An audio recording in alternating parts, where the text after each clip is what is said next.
Prenons le temps vraiment d'abord de dire merci Seigneur. Merci cher Saint-Esprit.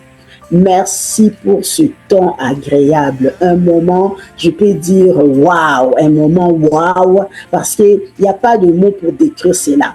Parce que je sais que non, ça a été peut-être difficile pour plusieurs d'entre nous, les réseaux sociaux. On s'est déconnecté de ça, on s'est déconnecté vraiment de tout ce qui nous distrait, de tout ce qui nous alourdit et tout. Donc, mais le Seigneur nous a régénérés, il nous a renouvelés, il nous a fait du bien durant ces 3 jours, il nous a parlé, il nous a instruit vraiment, il nous a vraiment instruit, il nous a donné des révélations, des paroles vraiment qui nous ont fait du bien et nous bénissons le Seigneur vraiment pour ces 3 jours. Nous disons merci, cher Saint-Esprit de Dieu, pour vraiment d'avoir renouvelé nos forces, de nous avoir donné la capacité de tenir depuis le matin. Il y en a plusieurs peut-être qui n'ont même pas bu le verre de jus ou soit mangé la salade, qui ont attendu jusqu'à 17h pour clôturer le jeûne et qui ont mangé léger, qui ont vraiment respecté le jeûne, à commencer par l'instruction de base qui est pas de réseaux sociaux jusqu'à aller juste aux options 1, aux options 2 et nous remercions le Seigneur pour cela. Nous disons merci à Dieu de la grâce vraiment qui nous a encore permis de passer ce moment agréable dans sa présence. Nous lui rendons toute l'honneur ainsi que la gloire qui lui est due pour tout ce qu'il a encore accompli, pour ce qu'il avait déjà commencé depuis le début de ce mois, que nous avons commencé à nous préparer jusqu'à aujourd'hui, que nous allons clôturer ce programme, mais nous allons dire que non, ce n'est pas fini avec le Saint-Esprit de Dieu, parce qu'il ne fait que continuer ce qu'il a commencé avec nous et nous le rendons toute l'honneur, toute la gloire qui lui est due. Amen. Donc, sans plus tarder, je ne veux pas prendre trop de paroles. J'ai vraiment envie de laisser la parole à notre servante de Dieu, notre invité qui nous a conduit vraiment pendant 3 jours. Merci beaucoup, Maman Belinda. Chez eux là-bas, à Manchester, il est déjà minuit, mais elle a tenu pendant ces 3 jours. Elle a accepté de se coucher tard. Mais pour dire pour de vrai, moi je l'appelle déjà couche-tard. Moi je l'appelle couche-tard parce que c'est déjà une femme qui aime ça. Elle se couche toujours tard. Peu importe l'heure que tu appelles, elle est toujours debout là et tout. Donc, c'est déjà quelqu'un qui se couche tard et tout. Donc, mais elle a encore accepté par la grâce de Dieu de tenir jusqu'à cette heure pour vraiment venir nous partager la parole du Seigneur, nous partager vraiment la pensée du Saint-Esprit de Dieu. Et nous bénissons le Seigneur pour cela. Nous disons gloire à notre Dieu. Donc, je la présentais quand même pour nos sœurs peut-être qui vont se connecter avec Facebook et tout. Vraiment, notre maman Belinda, vous avez vu avec des vidéos que nous avons présentées. Donc, c'est notre sœur qui vit à Manchester, en Angleterre ou Manchester. Et elle sert à l'église Source de Vie avec son très cher mari, le pasteur Olivier Pakama. Avec lui, ils ont un enfant. Nous avons entendu les témoignages. Après 7 ans de stérilité, 7 ans d'attente, le Seigneur les a bénis avec un merveilleux garçon au nom de Exaucé. Donc, la prière a été exaucée. Voilà pourquoi on l'appelle Exaucé.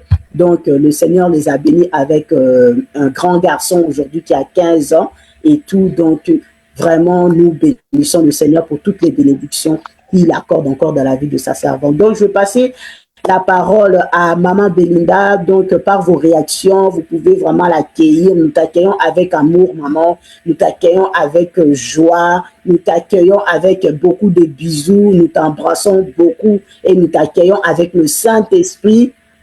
Et nous t'accueillons avec beaucoup de merci. Donc, Amen, amen, amen, amen, amen. On acclame d'abord l'Éternel parce que nous sommes amen. On peut aussi acclamer parce que nous sommes arrivés. C'est pas facile et ça n'a pas été facile, amen, mais nous sommes arrivés. Amen. Merci au Saint-Esprit. On dit merci à l'Esprit de Dieu qui a permis qu'on puisse tenir ferme. Et aujourd'hui, conduit par l'Esprit de Dieu, nous allons partager peut-être pendant 20 à 25 minutes et le reste du temps, nous allons vraiment entrer dans l'intimité avec Dieu. Alléluia. Amen. Et notre petit thème de ce clôture de 3 jours de jeûne et prière, je l'ai juste intitulé Régénérer par la reconnaissance. Amen. Régénérer par la reconnaissance. Et la reconnaissance, comme nous tous nous savons, se rendre grâce à Dieu en toutes choses. Tout ce que Dieu a pu faire dans nos vies. Venir auprès de lui et lui rendre grâce. Amen. Et j'ai une histoire que j'aime toujours, c'est l'histoire de 10 lépreux. Il y a des situations que Dieu opère, il agit, il fait dans la vie de beaucoup d'entre nous. Il nous donne le souffle de vie, mais il y a peu qui rentrent devant l'Éternel pour lui dire merci pour le souffle de vie. Il y a des situations qui nous arrivent. Peut-être tu étais malade, Dieu t'a guéri, ou on était malade dans un groupe, Dieu nous a guéris, mais il y a peu qui rentrent devant l'Éternel pour lui dire merci. Peut-être tu as fait l'accident et dans cet accident-là, tu es sorti vivante ou vainqueur. Peu de gens rentrent pour dire merci à l'Éternel. Et voilà pourquoi toi et moi ce soir, nous allons vraiment prendre le temps, car Dieu encore, il veut que que nous puissions être régénérés par la reconnaissance de tout ce qu'il est en train de faire, de tout ce qu'il a fait depuis les débuts jusqu'en ces temps. Amen. Et comme Maman Lina l'avait souligné, c'est maintenant, après 1 heure du temps, d'ici 1 heure du temps, 1h20, après là, c'est maintenant la régénération qui va commencer. Amen, amen. C'est maintenant que nous allons vivre tout ce qu'on a pu parler pendant ces 3 jours. On a vu comment est-ce que, d'où proviennent les blessures intérieures. On a parlé ça hier. On a parlé de comment est-ce que Jésus, étant fils de Dieu, il se mettait à l'écart. Il s'isolait aussi. Il allait chercher l'Éternel pour se régénérer, pour renaître encore de nouveau, pour chercher la force. Il cherchait la communion avec le Père. Et chose que nous devons encore et encore faire parce que nous avons été créés pour que nous puissions vivre la vie que Christ nous a laissée. Alléluia. Et moi, ce soir, je suis venue parce que, comme j'ai dit dans le petit thème, régénéré par la reconnaissance. Je viens manifester la reconnaissance devant l'Éternel des armées. Pourquoi est-ce que je veux manifester la reconnaissance de cette régénération que Dieu a accordée encore dans ma vie? Hier, c'était le premier jour. Pour ceux qui n'étaient pas là, le premier jour, j'ai pu partager avec nos mamans comment est-ce que c'était pas facile d'attendre après 7 ans de mariage, comme toute femme, quand tu te maries, le rêve est déjà que Dieu puisse me bénir avec les enfants. Que Dieu puisse faire assez que je puisse sentir comment est-ce que les femmes sentent lorsqu'ils ont la grossesse. Et cela n'a pas été facile pour moi. Peut-être que tu es aussi dans le même cas. Mais moi, je viens te partager ou je partage avec les mamans mon expérience. Je n'ai pas abandonné. Je n'ai jamais parlé négativement de ma vie. Non. Parce qu'il y a d'autres choses aussi qui freinent nos vies. C'est lorsque tu commences à parler négativement. Oh, moi, je ne sais pas si ça va aller. D'ailleurs, le docteur, ils ont dit, d'ailleurs, ça ne tient pas. Même quand j'essaye. Lorsque tu commences à parler négativement, tu te fermes toi-même le porte. Et on a parlé aussi de blessures intérieures ou les blessures de l'âme. Nous avons vu que c'est pas seulement nous qui avons vécu ou qui sommes en train de vivre les blessures intérieures ou les blessures de l'âme. Même Jésus lui-même. Jésus devant le tombeau de Lazare, je me dis, Jésus se disait, mais comment est-ce possible que cet homme est mort seulement comme ça? Or, j'avais bien dit à Marthe qu'il dort. Effectivement, Jésus savait que Lazare il va ressusciter. Mais on dit Jésus pleura. Et nous pleurons lorsque nous sommes dans l'émotion. Nous pleurons lorsque on se dit la personne que j'aime, la personne avec qui on partage nos secrets ou on partage nos vies est partie. On pleure parce qu'on on se retrouve un peu perdu. Au-delà de ça, Jésus il n'est pas resté là. Il ne s'est pas arrêté seulement en pleurant, en disant que non, il pleure. Mais on a vu, après ces pleurs-là, ce que Jésus a fait. Il a dit à Lazare, Lazare, sors. Donc, pour dire, il a dit à la mort, je sais que Lazare est mort, mais le Père qui est dans le ciel, il veut changer les systèmes parce que là, il est en train de régénérer tout ce qui est mort. Donc le corps pourri de Lazare, ce jour-là, le corps de Lazare a subi une transformation et lui-même, quand même il est sorti du tombeau. Et je me dis, on a dit, quand il est sorti du tombeau, Lazare était bandé. Je me pose la question, comment est-ce que Lazare est en train de marcher? Donc, Lazare est en train de sautiller parce qu'il ne pouvait pas marcher. On devrait les délier. On devrait ouvrir les bandes afin qu'ils soient à mesure de marcher. Mais Lazare a vu que non, mes pieds sont encore bandés. La résurrection est déjà là. Si j'ose rester là, dans cette position, je risque de rester pour toujours. Donc, je dois me forcer à me lever et à sortir parce que j'ai déjà entendu la voix du Créateur. J'ai déjà entendu la voix du Seigneur qui m'a appelé. Alléluia. Ah, bien-aimés dans le Seigneur, nous devons être à l'écoute de l'Esprit de Dieu.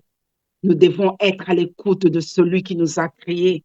Nous devons être à l'écoute de ce Dieu qu'on sait. Encore une fois, Maman Belinda qui vous a partagé les témoignages d'Exaucé, Maman Belinda vous amène encore notre témoignage qui est trop fort. Trop fort. Mais je suis parmi les 10 lépreux. Je suis parmi les 10 lépreux parce que il y a ceux-là qui sont morts avec ce que je veux vous partager. Tellement, cette année, ils sont partis. Mais Dieu, par sa grâce, il a permis que je sois parmi les 10 lépreux, celle-là qui est rentrée ou qui rentre encore ce soir pour dire, Seigneur, je viens partager ma foi avec une femme peut-être qui a déjà perdu foi. Seigneur, je viens partager ma confiance en toi avec une femme qui s'est déjà dit, bon, que je vis pour vivre. Hein? Bon, si ça ne va pas, ça ne va pas, mais bon, je viens partager avec cette femme-là qui est fatiguée. Je viens partager avec cette femme-là que sa foi ne produit plus. Parce que si tu n'as pas la foi, c'est fini. C'est fini. Nous sommes en train de vivre le miracle, c'est par la foi. La foi, c'est notre argent, c'est notre argent, c'est notre pièce d'échange avec Christ. Qu'est-ce que nous présentons à Dieu? C'est la foi. Jésus est en train de dire, si tu crois, tu verras la gloire de Dieu. Donc, si tu ne crois pas, tu ne verras pas. On voit le miracle lorsqu'on croit. On voit la guérison lorsqu'on croit. J'ai été diagnostiquée du cancer de sein. Mon histoire commence là-bas avec Dieu encore. Mhm.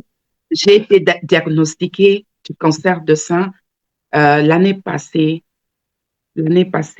au mois de février. Et au mois de mars, on m'a opéré. Ça a commencé comment? Parce que ce sont des questions que les gens ne cessent de me poser. Parce que nous tous, nous savons que on nous a toujours donné conseil de se tâter un peu le sein, de tâter un peu nos aisselles. Si au cas où tu constates quelque chose, que tu puisses prévenir. Mais moi, ce n'était pas le cas. Ce n'était pas le cas parce que dans ma tête, je n'ai jamais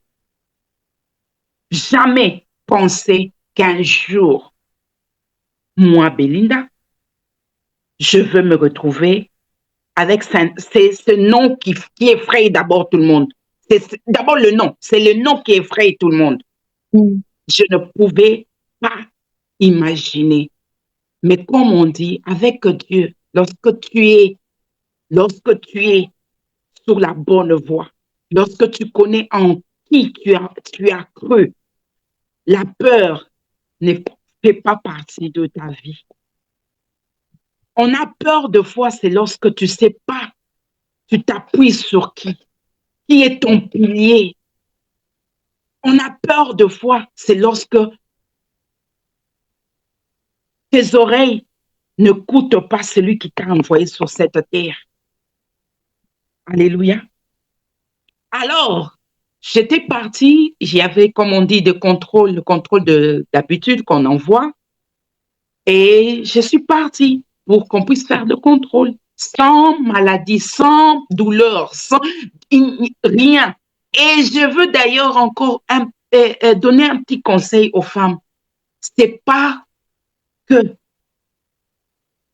le cancer provient si c'est d'où ou ça vient si c'est comment.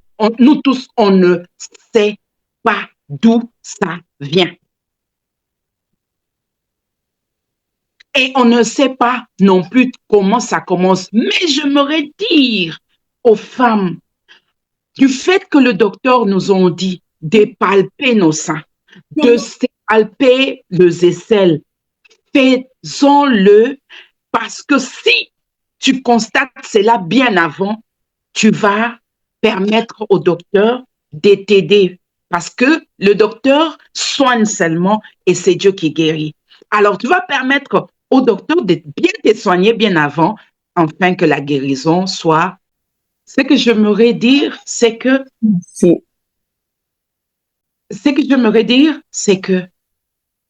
après avoir diagnostiqué et on a constaté que j'avais le cancer et je suis rentrée chez moi à la maison, pas abattue. Et je me dis, j'ai une foi qui est inébranlable. J'ai une foi qui est inébranlable. Je ne suis pas dans le panique inutile. Non. Moi, d'ailleurs, quand je grandissais avec mes amis à l'école, et je ne savais même pas que j'allais être la femme d'un pasteur. Mais on m'appelait Maman Mokambi. Donc, Maman Mokambi, ça signifie maman qui dirige. Sans que je puisse savoir qu'un jour, je serai la femme d'un pasteur. On m'appelait femme de foi sans savoir le pourquoi, mais Dieu savait le pourquoi. Wow. Dieu seul savait le pourquoi. Alors, je suis rentrée à la maison. J'ai dit à mon mari, j'ai dit, bon, regarde le résultat et on m'a dit qu'on doit opérer d'ici le mois de mars 2025. Et mon mari aussi, c'est une personne déjà dans ces choses-là, lui aussi il n'est pas trop dans. Il m'a posé juste la question, est-ce que tu crois en ça? J'ai dit non, moi non plus je ne crois pas. Mais du fait qu'ils ont vu quelque chose, c'est la médecine. Je préfère qu'ils enlèvent le reste là. Le Dieu va prendre contrôle. Notre Dieu va prendre contrôle. Amen. Et tout se passait comme prévu. Ils ont fait l'opération. Ils ont touché. Est-ce que je dois dire ce que je voulais dire? Ils ont fait l'opération. Ils ont enlevé la partie que ils ont vue qui était infectée et arranger aussi l'autre sein afin de symétriser ça, afin de mettre que ça soit parce qu'on ne pouvait pas toucher l'autre et laisser l'autre. Après cela, après avoir enlevé, on doit faire l'examen pour voir si la partie que eux ils ont constaté qui avait le cancer est vraiment retiré. Ils ont constaté qu'il y avait encore un petit tissu qui était resté. Vous savez, la foi, c'est une ferme assurance. Quand on dit ferme assurance, on ne dit pas que ça puisse trembler devant des situations. Non, c'est une ferme assurance qui démontre que malgré cette situation, moi, je ne veux pas trembler. Malgré cette situation, moi, je ne veux pas abandonner le Dieu en qui j'ai cru. Parce que lorsqu'on a dit qu'il y a un petit tissu qui est resté, et la proposition, c'était, je devrais aller dans la radiothérapie. La radiothérapie est différente de l'autre, c'est quoi? La chimiothérapie. Chimiothérapie. La chimiothérapie, c'est pour ceux-là qui ont... Donc, c'est encore un traitement trop avancé. Mais la radiothérapie aussi n'est pas aussi bonne. N'est pas bonne. Ça a des conséquences. Et voilà que j'ai pris mes 5 sessions de radiothérapie. On attendait, ils attendaient, les médecins attendaient que mes cheveux vont se casser. Ça, on m'avait prévenu. Oh, les cheveux vont se casser. Oh, tu auras. Donc, ils ont un peu énuméré leurs side effects, les effets secondaires. Et moi, ayant, comme Maman Lina nous a dit, lorsqu'on est en train de gêner, Maman Lina dit, lorsque les médecins nous prescrivent l'ordonnance, on suit dans l'amiable. Et toi, tu as déjà même mis l'heure. Là, je vais prendre les médicaments à telle heure. Mais lorsqu'il s'agit de ce que Dieu te recommande de faire, on commence à discuter. Alors, je me suis dit, OK, du fait qu'on m'a dit, parce qu'ils avaient dit, après la radiothérapie, on m'a dit que tu seras suivi pendant 5 ans. Parce que pour eux, normalement, ça ne peut ou n'est pas partir. Alors, tu es là avec nous jusqu'à ce que tu vas totaliser 5 ans. Les dieux en qui j'ai cru, moi. Les dieux en qui mon mari a cru. Les dieux qui a fait que sans trompe, je puisse accoucher. Que ces dieux-là puissent me laisser pendant 5 ans sous l'emprise de ce que les médecins ont dit. Non, bien aimé, nous devons être régénérés dans notre reconnaissance. Vous savez, parmi les 10 lépreux, lorsque les lépreux là qui a constaté que hey, je suis guéri, lorsqu'il était rentré vers Christ, je me pose la question, moi-même je me pose la question, la Bible dit, Jésus a posé la question, où sont les 9 autres? Donc, notre Dieu a besoin de notre reconnaissance pour tout et en tout. Et la première reconnaissance qu'on doit donner à notre Dieu, c'est le souffle de vie qu'on a tout le matin. Lorsqu'il renouvelle ce bonté, c'est comme si tu oublies de recharger ton téléphone, vas-tu l'utiliser? On utilise nos téléphones lorsqu'on recharge. Et lorsqu'on recharge, on est sûr que non, lorsque j'allume, ça s'allume. C'est pareil lorsque Dieu renouvelle sa bonté dans nos vies. On est à mesure de dire merci à Dieu.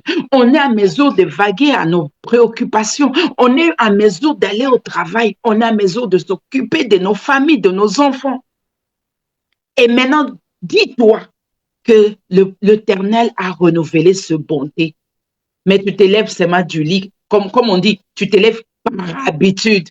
Parce que tu es habitué, tu te dis, ah, après tout, je dors, je me réveille. Dormir et se réveiller, ça ne doit pas être l'habitude, surtout pour un enfant de Dieu. C'est une grâce imméritée. Nous méritons cela par faveur, parce que au même moment où nous allons dormir, il y a d'autres personnes le matin. Lorsque toi, tu te réveilles, tu constates que tu as respiré. Il y a ceux-là qui ne respirent plus. Et on les a surnommés. Leur nom vient de disparaître. On commence à les appeler morts. Or, ils avaient un nom. Et ce nom-là a été remplacé par la mort. Alors, soyons reconnaissants. Et le psaume 103 dit, bénis le Seigneur, ô mon âme, et n'oublie aucun de ses bienfaits. Que l'on soit à mesure de bénir l'Éternel en tout temps. Tu regardes ta femme, tu regardes ton mari, du fait que nous parlons, nous les femmes ici, tu regardes ton mari, tu regardes tes enfants de la façon dont ils sont en train de grandir. Combien d'enfants sont en train de grandir? Toi-même, tu te tiens au cœur, tu dis, Seigneur, qu'est-ce que j'ai fait pour mériter ça? Combien de ceux-là, les enfants se trouvent en prison? Combien sont ceux-là? On a de mauvaises nouvelles. Et peut-être toi, jusqu'à ce temps, tes enfants sont en train de bien grandir. Peut-être tu peux te dire, moi je donne une bonne éducation à mes enfants. Non, c'est par la grâce. C'est par la grâce. Alors chaque matin, lorsque tu te réveilles, lorsque tu vois tes enfants te réveiller, retourne auprès de celui qui vient de t'accorder cette faveur. Retourne auprès de celui qui vient de t'accorder cette vie. Dis-lui merci. Merci pour la vie de mes enfants. Merci pour la vie de mon mari. Merci pour la vie de tous ceux gens-là qui font partie de mon entourage.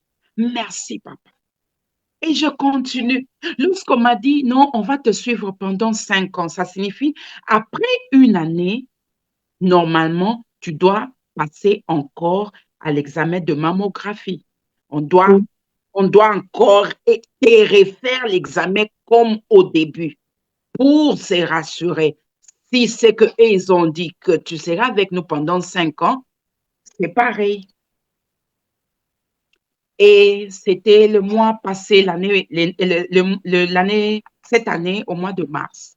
Je suis allée à l'hôpital. Avant d'aller à l'hôpital, j'ai dit à mon mari, je sais, moi personnellement, je sais qu'il n'y a rien. Et tout ce que j'ai même subi, et je ne sais pas le pourquoi est-ce que j'ai subi ça, mais j'ai béni juste l'Éternel parce que Dieu, il a ce voix. Et je ne sais pas si Dieu est en train de continuer à m'utiliser comme ça pour que je continue à être cette canal qui va encore aider d'autres personnes dans ce domaine. Et je me suis rendue à l'hôpital. On a fait l'examen. Je vous assure que c'est l'examen que j'ai détesté toute ma vie parce que j'étais encore sous douleur des blessures qui étaient encore dedans. Et vous savez comment est-ce que ça s'est fait? On presse. Je suis rentrée à la maison, j'ai dit, Seigneur,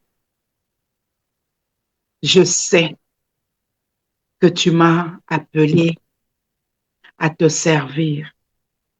Mais là, j'ai déjà l'histoire d'exaucer. C'est bon, papa.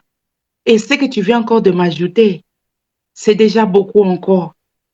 Que ça s'arrête là. Que ça s'arrête là. Vous savez les résultats, comment est-ce qu'on nous donne? Ici en Europe, c'est pas qu'on appelle un peu peut-être la famille à côté pour dire non, ça ne va pas. Et ils disent.